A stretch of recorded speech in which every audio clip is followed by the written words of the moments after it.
I will work day in and day out to wake up and smell the coffee. We want to return to the European Union. Another future is possible, but we've got to fight for it. Order!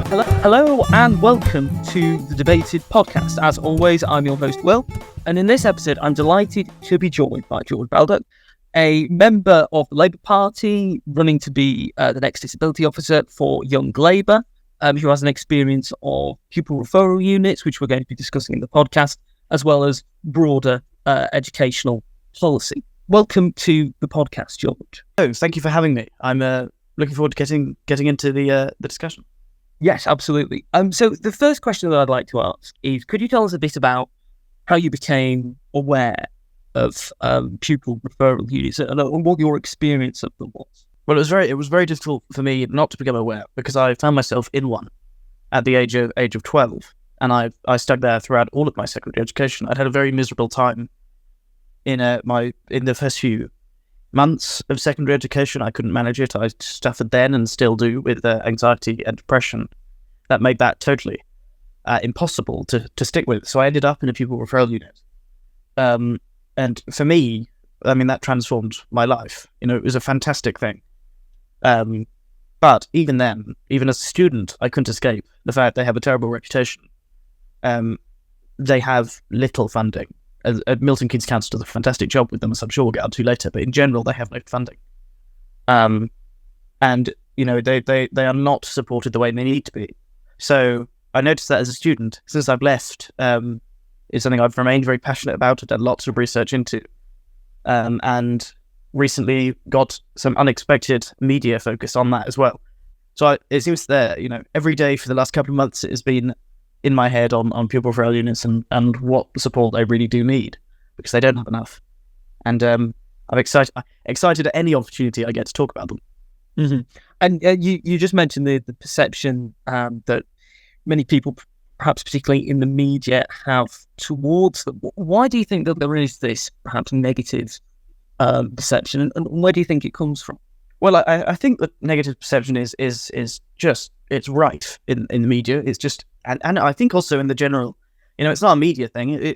Obviously, people get their views often from what the media spits out, but it's the common view that it's full of people who are just too naughty, just can't do it, don't know how to behave. All of that is generally bunk. It's rubbish. That, you know, nobody has a passion, has a great calling for chucking things out of windows, setting things on fire. It's generally can be linked back to something in their home life or in their early childhood that needs more fundamental addressing. So I think the reputation is terrible. It's based on that. It's based on the fact we never really hear success stories from them. I said on a few times in interviews I've done previously that it feels very much like the perception of a pupil referral unit student tends to be frozen, and we run with what we see sending there. But the people that leave are very different. They almost always have been improved because the staff in these places are tremendous. They have a laser focus on long-term what you can do to not just sort of get the employment, get qualifications, but to be able to cope with whatever got you into the situation. So they do tremendous work. People don't see it. The media, particularly at the minute, has been very sort of bashing and relentless against SEND students. And it is a tremendous shame, I think, but an inescapable one. And you have to, I think more needs to be done to reverse the feeling against them, which is just all too pervasive. Mm-hmm. Absolutely. In terms of the way that different political parties approach them, and more broadly the way that they approach provisions in regards to education for SEND students more generally, what do you think the different parties are offering at the moment? Do you think that they're offering much of the same thing? Is there much divergence in terms of what kind of support they may be offering in terms of manifestos and commitments, or do you think that it's sort of broadly the same offer from the main parties? Well, I think, I mean, I'm, as you mentioned at the start of the programme, I'm a Labour Party member and I'm an internal candidate in a Labour Party election, so it will be no surprise that I'm not going to be glowing of the last 14 years of government, but I do believe it has been totally inadequate, and the offer from the Conservatives is barely changed. I mean, they've just put out now, about a year ago, they're starting to implement what they call the Delivering Better Value in SEND program. I mean, it's awful. It's much more focused on reducing the numbers, and that's not the right approach. In the shadow of COVID, we've got a ballooning of long-term mental health problems, students who cannot cope in mainstream schools. Now is not the time to be getting the numbers down. Calling the program Delivering Better Value is also sort of symptomatic of the issue we've got, which is the price and the cost of SEND provision, which is a big sort of political football at the minute. You had Robert Colville get a lot of trouble on Twitter because he made an outrageous comment about the sort of golden ticket theory that goes about that once a child gets an education healthcare plan or whatever their local council offers, they get whatever they want. It's a ticket to whatever.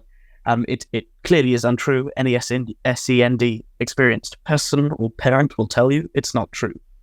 But it seems to be a really ingrained myth. And it's becoming a problem now that local authorities are so cash-strapped, thanks to the government being useless, that SEND students are becoming the scapegoat for it. It's really worrying.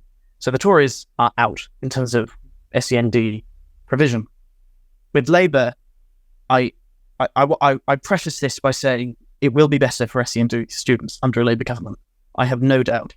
Even if you look back now at what Ed Balls was putting out as schools minister in 2009, it seems way above what we're offering now as a Conservative in the Conservative government. But I also think Labour has a way to go. I mean, Bridget Phillipson, who will be a fantastic education secretary, made a dubious comment, I think, about school attendance and those who refuse school. Well-meaning, sort of saying that it's the parents' responsibility, and school attendance has to just be squashed out, which is true in a lot of cases. But equally, if they're not attending school because of deep-seated issues with their mental health or the experience at school, or even if it's quite difficult for SEND parents will again attest. It's actually quite difficult to get people into school if they really don't want to go. I think it was wrong to put the onus on parents. And slightly short-sighted.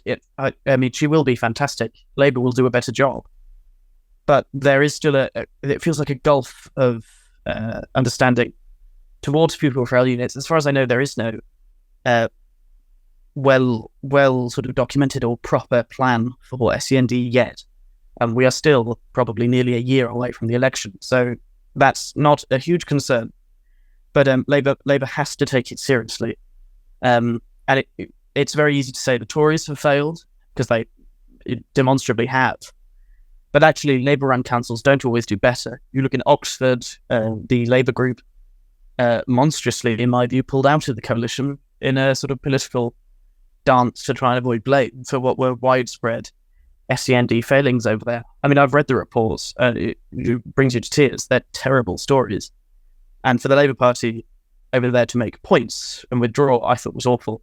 In Milton Keynes, we've got a Labour-led council that does a very good job. So it depends very much on how much stock the parties in local governments and in Westminster put on it. But I think, while I do believe Labour will do a hell of a lot better, I'm not sure they're quite ready. They're not. Understandably, it's not at the top of the priorities right now, but it needs to be looked at. And on the Liberal Democrats, I mean, I don't know any of their policies on anything. I joined most of the country with that, so I don't think they've really got much there. Mm-hmm. Regarding Bridget Phillipson, if you were to speak to her now and give examples of the kind of policies you think should be in Labour's next manifesto related to SND pupils, pupil referral units, etc., the kind of things that you would like to see her implement if she was to become education secretary, what kind of policies would you say that these are the things that you really need to do? Well, I mean, I do this in every conversation that I have, but if I can take it back to Milton Keynes for a second, we have a council leader who is committed and very focused on it. I'm sure he won't mind this anecdote being shared, but as a Labour member, I went to the sort of Christmas social thing that all constituency parties do, and he gave a short speech, our council leader, and he said in it, during the course of it, unexpectedly turned sort of in my direction and said, in the context of special needs spending, that my story should be normal. It should be the expectation. It should be that all SEND students, PRU students, should have the opportunity to get the help they are legally entitled to, and fulfill whatever they want to do after. So I think, that is important, to be focused, to have an active focus on this sector is important. And, there's a lot to be said about empty rhetoric. But actually, when the perception is so bad for pupil referral units, as it is now, empty rhetoric would be quite nice. Just a sort of acknowledgement that people in pupil referral units can do so well with the support. It's not the end of an educational journey if you're sent there. It was the start of mine. I'm tremendously lucky to have had it. So it would be nice if the Shadow Education Secretary, who will go on to be a fantastic Education Secretary, would speak up for pupil referral units. In terms of policy, I think we've got to accept, this heavily comes down to what policy you approach for local government. Local governments need more money. In some cases, there are councils that have a genuinely almost malicious approach to this, but actually a lot of the time that the legal, what students are entitled to is being held back, not because the council has some weird vendetta against vulnerable children, but because it's really taxing financially. And so education healthcare plans are being challenged in court by local authorities. That's expensive and lengthy. But it's desperation because there's no money there. I think that has to be up on the priority. Up on the priority list, a lot of the SEND provisions are provided by local authorities rather than a national scheme. But I think a national focus would be good.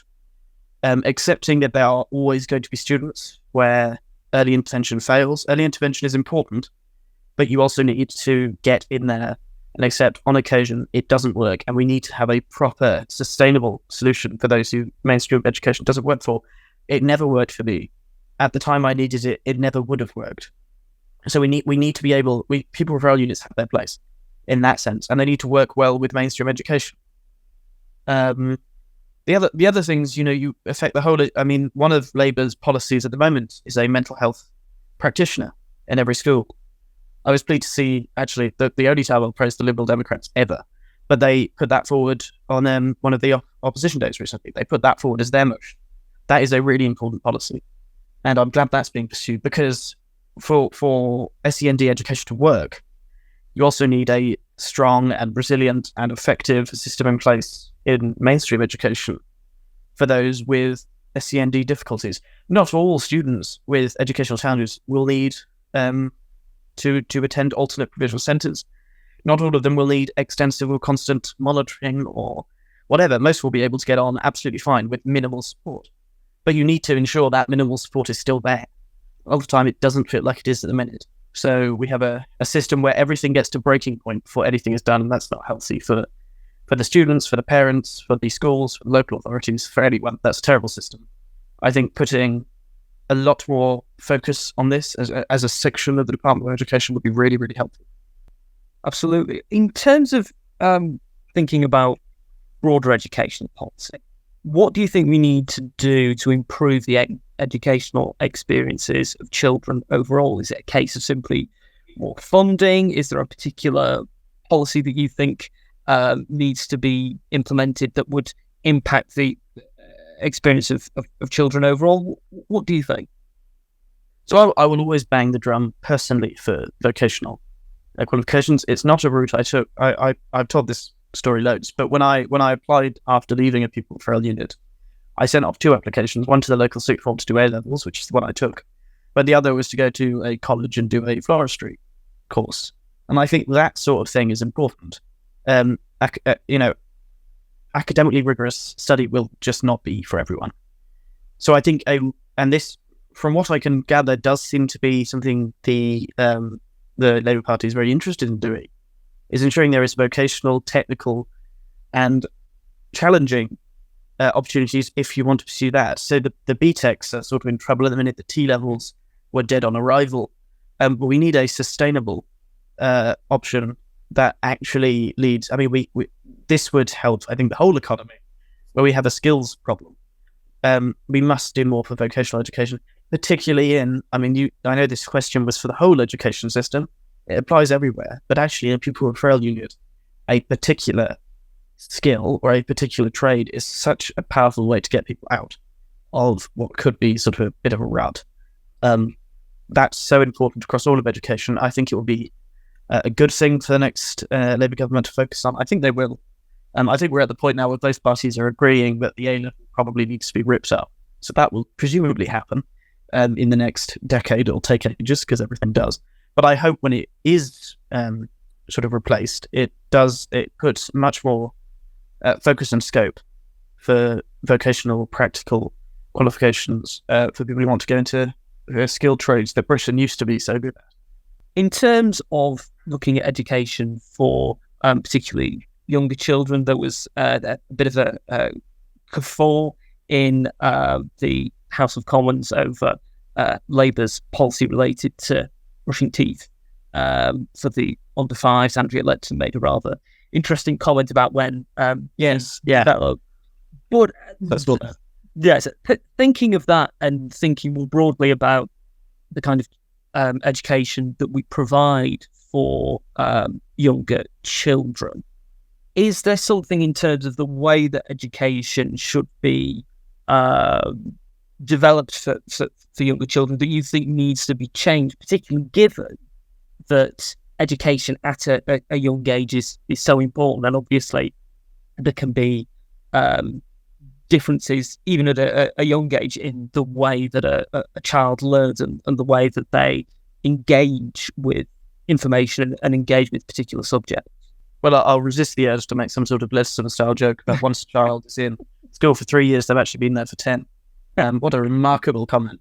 But on the teeth brushing thing, Wes Streeting went out on the media rounds and got it exactly right. He said, well, what do you want to say to children? Because your parents weren't up for it, you have no teeth.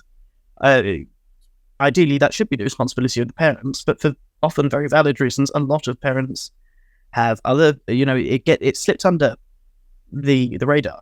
So actually, I think it is right that the government steps in on that. And it's also, there's all this talk about it being a nanny state. I remember when I was 3 or 4 in 2009, in my very first year of primary school, having some sort of supervised toothbrushing thing. I remember a dentist being there. So this isn't new. This is just going back to the policies of New Labour that worked. And I think it is part of a broader thing where, primary schools are really important for getting basic life values into students. We talk about the British values, and one of them is rule of law, which I'm not saying anything about, but you have to. Primary schools are a fantastic opportunity to teach life. Healthy eating is a very big focus in primary schools at the minute. That's exactly right. I'm not an education policy expert, but I would imagine it's the case that if you teach it to a child, it sticks repeatedly if you do it over and over. So I think we have to, the primary purpose of a teacher is to teach, but teaching is much broader than what you are learning in textbooks. And also when you're 6, I would strongly suggest what we're doing in history, geography, very interesting, but probably slightly less important than ensuring your teeth work for the next 60, 70 years. So in those early years of primary, I think actually it's right that we have a very broad approach and work on, stuff that is beyond academics. Obviously, everyone must be able to read, write, spell, count, but also, learning how to socialize with other kids, how to keep yourself clean, how to eat healthily. Actually, I think is really important, and it's not at all nanny state nonsense that you see people whinging about it being. Absolutely. Of course, we've mentioned that this year likely there will at some point be a general election. And just thinking about the Labour Party's manifesto, if you had to pick 3 policies not related to education that you would particularly like to see in the manifesto, what 3 policies would you most like to see in it? Well, that is an evil question. Because my first 3 were something on pupil referral units, something to do with the tax on private schools, but all of those are, of course, related to education. I think it's very important we get some. I mean, votes at 16 is currently policy. I'm glad it is. I hope it makes it onto the manifesto. Some more electoral reforms, I think, would be helpful. I am uncommitted on what I think of proportional representation, but it's clear that the first past the post system is not working. So I think that's good. The Labour Party has a job now, I think, to rebuild trust a little bit in democracy. I think now is the best time to do it if we're going to. But also I think we need policy that is just on people's lives really, really matters. So any policy, and this is a bit of a cop-out, but any policy that puts, in a cost of living crisis, puts more money back into families' pockets, allows them to sort of get over what has been a terrible few years financially, rebuild the nation that is still reeling in shock after COVID. Labour has my vote almost no matter what they pull out. I mean, I don't think Starmer's going to commit to anything too ridiculous, which is good. Yes, a bit of a cop-out, but any policy that I think makes a tangible difference to people's lives, as all of the Labour policies we're hearing about seem to, even small things like brushing of teeth or VAT on private school fees, they're not going to affect most of us, but they are actually going to add up and bring a lot, I think. Help this country feel a bit better again, because it's miserable at the minute. I can't wait for the election. Well, it may be a bit of a cop-out, but I'll allow it. Thank you. You're very kind. We're coming towards the end of the podcast, George, and thank you for taking the time to speak to me. But I do have one final question for you. Obviously, we've just discussed the election, the manifesto. There'll be several different elections across the world. This year is going to be a very exciting time for people involved in politics. But if you had to pick one thing that you were looking forward to this year that wasn't related to politics, what are you most looking forward to in this new year of 2024? That's a difficult question. I'm currently I'm just starting my first year of university, and I'm looking forward to finding my feet here a bit, I think. But also I gave you a terrible answer for the last question, so I'll give you 2 for this one. On Pupil Referral Units, I've got a lot of opportunities to talk about it coming up. I'm speaking at a teaching course later this month. I'm getting in touch with charities in Cambridgeshire, Peterborough, about that. So I am incredibly excited to keep talking about Pupil Referral Units, and I hope that I stop. I love this topic. I love Pupil Referral Units. I hope I stop needing to talk about it in 10 years, because we've all realised how important they do. They've taken off. They do such good work.